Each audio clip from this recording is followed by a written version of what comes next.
There are a few different methods for backing your hoop, but this is one of my favorite ways of doing it.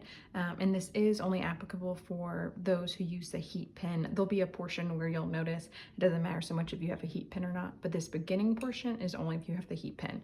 So for those of you with the heat pin, the first thing I like to do is grab my iron and gently go over my piece. I try not even to touch it so much, but I use a little steam function and just try and get out all my marks.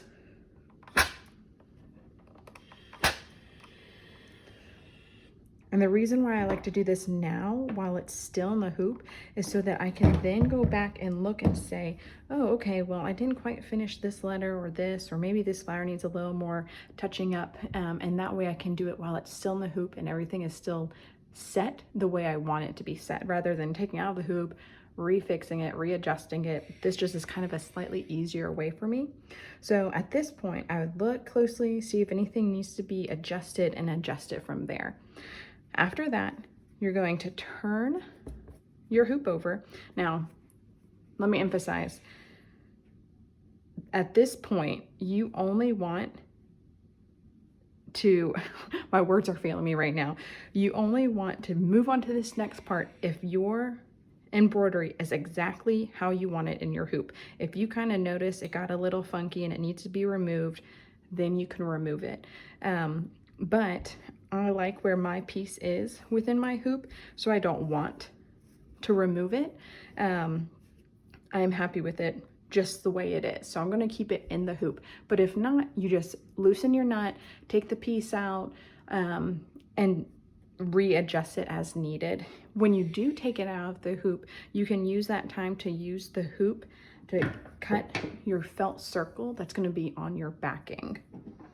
So I'm now going to turn this over. Okay, so I've turned it over and I'm going to cut this very first piece of fabric that's closest to the inside of the hoop, and I'm going to cut it all the way down to the rim.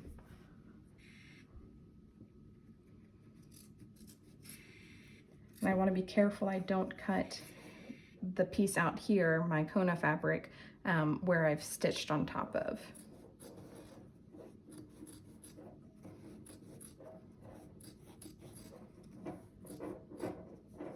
And you do want to be very careful when you're doing this. Right now you'll notice I have it lifted up so I'm not kind of pushing it against the table. But if you have something like woven wheels on the front, something that's a little more 3D of a stitch, you want to be very careful that you're not pushing it down on the table and like kind of squishing it, because you might end up making your stitch look a little funky, especially those woven wheels. Okay, so this first piece has been cut away. Now, the remaining piece that's left, you want to cut just enough that when you fold it over, it's just going to cover the inside of your wooden hoop. So that will look, let's see, do a little test right here.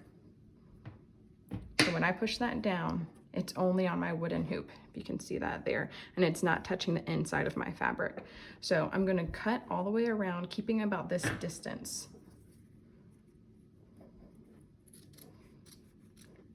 If you go a little shorter in some places, that's fine. I would maybe test once you've cut everything and make sure that when you do fold it over, nothing is going to cut, or not cut, sorry, hit the inside fabric.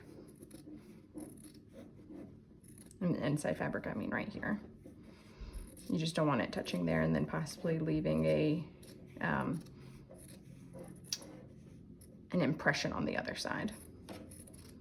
So I went a little bit more down, or more down. Words are failing me today, guys. I went a little bit shorter than I probably could have, but that's okay. I'm not about perfection over here. So I'm going to cut this a little bit more so it's at least even. So at this point, what you can do is you can kind of push your fabric down all the way around, just make sure that it's going to be short enough everywhere. Okay, so once you finish that part, you're going to grab your hot glue gun, and working in small portions, you're going to put a little bit of hot glue on the wooden frame and then push your fabric down on it. And I definitely did cut this a little bit shorter than I normally do. Normally it goes a little bit more to the inside, but it really doesn't matter. So again, since this is laying flat and I've got a woven wheel on this side, I want to make sure that as I'm turning it to do more, I'm picking it up and turning it. I'm not pushing it down on the table.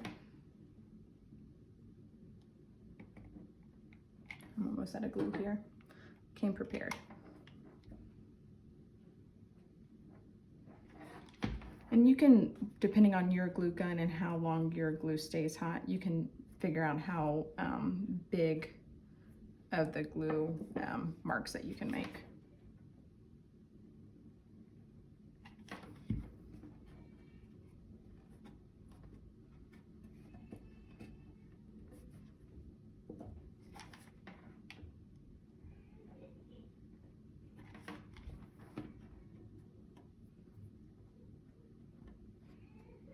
Yeah, so because I've cut it as short as I did, I'm burning my finger just a little bit as I push down the fabric. Sorry if y'all hear my littlest one crying. Apparently someone's waking up from their nap a little early.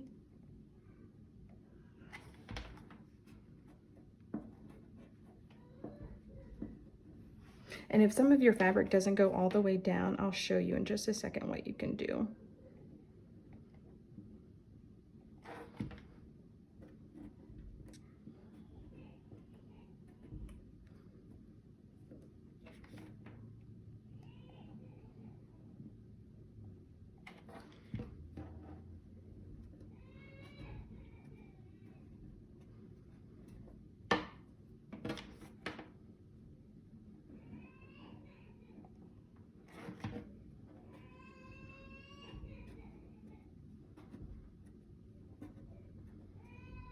Okay, so you'll see right here on some of these edge pieces, my fabric, I didn't put quite enough glue down, so it's a little loose. So what I'm going to do is just hold it, put some glue right on the inside of the rim, and push my fabric down on it without trying to glue my finger.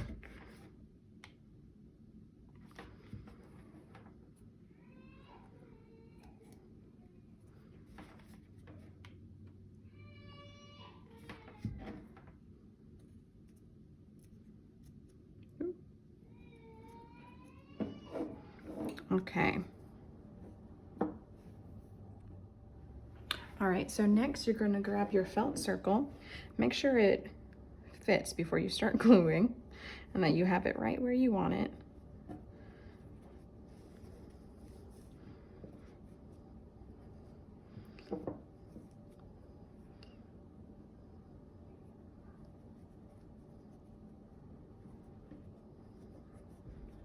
And then once you do, you're just going to bring your glue gun on in between the two pieces and glue. And what I kind of like to do, maybe because I just get a little nervous, the fear in me, I like to kind of glue the four corners first. So I put it on the rim just a little bit. I glue four corners. Guys, this is a circle, but I pick 4 points to glue.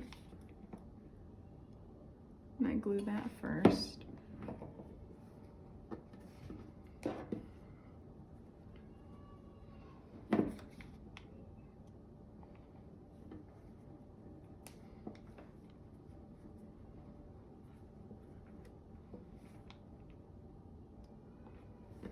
And if you don't want to do this, you don't, oop, I touched it. You don't have to. You could always just glue all the way around and just do it all at one time versus doing the 4 corners, 4 spots first. But I just kind of prefer doing that way so that I know it's not going to move around on me and I accidentally lose my placing, if that makes sense.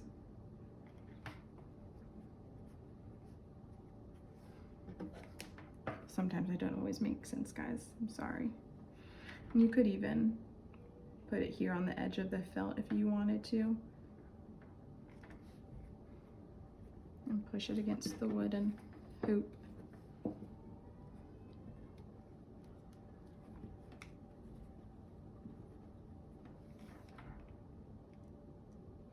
And there are a few different ways you could do this. If you really don't want to deal with buying felt and dealing with the felt, you could just leave it the way that it was before we put the felt down with the fabric just put over the side and you'd still see the back. That's no problem, because if you're not giving this to anyone, if you're not displaying it in a way where you can see the back and it's just hanging on the wall, it doesn't matter. You don't need to worry about what the back's going to look like. But if you are giving it to someone and you kind of want the back to be hidden a little bit, then you can put the felt on it.